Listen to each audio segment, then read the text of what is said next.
We're joined now by Virginia Democratic Senator Tim Kaine. He's in Richmond. Senator, you were also governor of Virginia and mayor of Richmond, a majority African-American city that was also the capital of the Confederacy. From those perspectives, how do you see this debate now over removing Confederate monuments? Well, John, first, I wouldn't even be a guest on the show this week if it were just about monuments. The reason that we're doing this today is because I went to 3 funerals this week. I'm not here this morning because of statues. I'm here because people brought violence and hatred and bigotry and murder to my state. And I think I'm also here because we have a president who wasn't able to stand up and condemn the indefensible.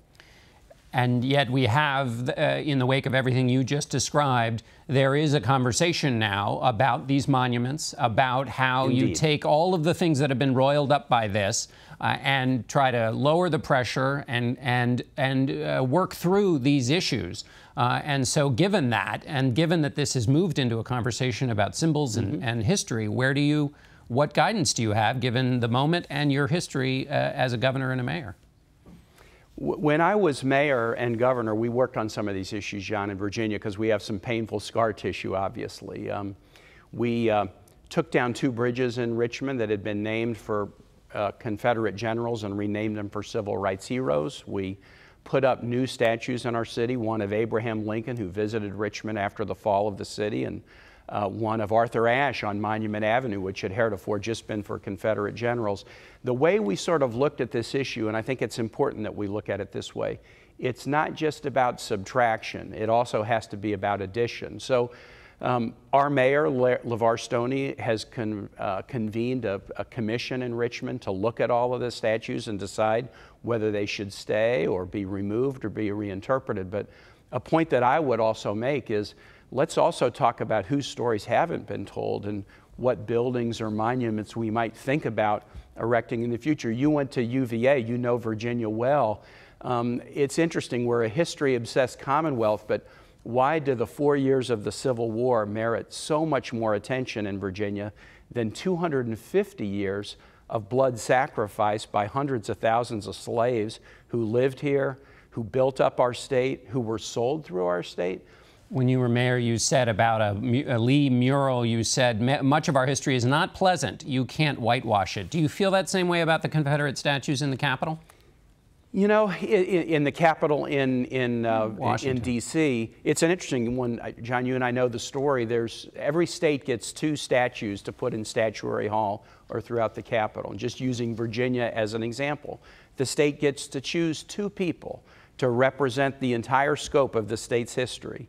Virginia obviously chose George Washington, the father of the country, but the second choice that was made in 1909 and has never been changed is Robert E. Lee. I think as you look at the scope of Virginia history here in 2017, and if you want there to be 2 people to really stand for who Virginia is, why wouldn't you think about Pocahontas, who, had she not saved John Smith's life, we wouldn't even be here possibly? Why wouldn't you think about a Barbara Johns who led a school walkout in Prince Edward County that ultimately became part of the Brown versus Board desegregation decision? Why wouldn't you think about Governor Wilder, the grandson of a slave, a decorated Korean War combat veteran who became the first elected African-American government in the history of the country? I think from 2017 looking backward, I think Virginia could probably do better in the 2 people that we choose to stand for us in Statuary Hall, and I think a number of the other states can do better as well. Let me ask you about a point the president raised about violence on the left that has been a part of some of these rallies. Does the Democratic Party have any responsibility to call out violence while it's maybe separate from the issue in Charlottesville, is also a part of the issue in Charlottesville? What's the Democratic Party's responsibility? We should call out violence of any kind. Peacefully protesting is a constitutional right. But what the president did this week was suggesting there was some moral equivalence in Charlottesville, and that is outrageous. The president didn't have a hard time when a Somali young man drove a car into a crowd at Ohio State in December. He called it an act of terrorism, which it was. When somebody drove a car into a crowd in Barcelona this week, he jumped on it immediately. It was an act of terrorism. But when this white supremacist drives a car into a crowd of people, killing Heather Heyer and and injuring scores more, and the president says there's fine people on both sides or there's violence on both sides, why is he so confused and unclear and unwilling to call out the violent white supremacy that was on such gruesome display in my home state? Let me ask you a quick question about the criticisms of, during the campaign, Hillary Clinton used the word deplorable to describe the kind of people that you started your remarks by talking about, the white supremacists. It overshot the mark. It painted with a broad brush. People felt that she was talking about them. How does the Democratic Party not paint with that broad brush in these conversations that are going to happen coming up now? John, this is a really important question.